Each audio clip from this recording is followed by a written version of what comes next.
第147篇，頌美耶路撒冷之復興。你們要讚美耶和華，因歌頌我們的上帝為善為美，讚美的話是合宜的。耶和華建造耶路撒冷，聚集以色列中被趕散的人。他醫好傷心的人，裹好他們的傷處。他數點星宿的數目，一一稱他的名。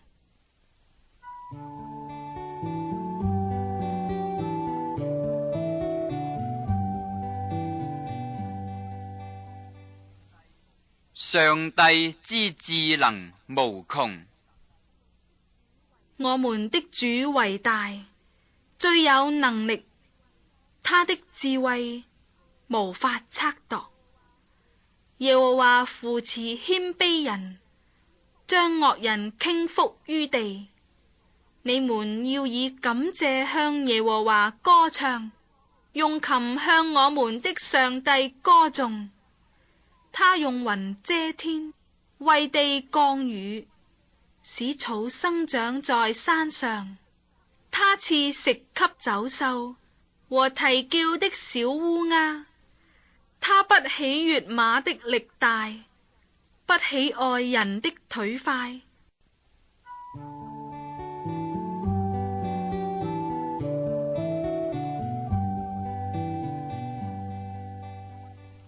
敬畏主者為其所悅。耶和華喜愛敬畏他和盼望他慈愛的人。耶路撒冷啊，你要頌讚耶和華；錫安啊，你要讚美你的上帝，因為他堅固了你的門閂，賜福給你中間的兒女。他使你境內平安，用上好的麥子使你滿足。他發命在地，他的話頒行最快。他降雪如羊毛，殺傷如爐灰。他擲下冰雹如碎渣。他發出寒冷，誰能當得起呢？他一出令，這些就都消化。他使風颳起，水便流動。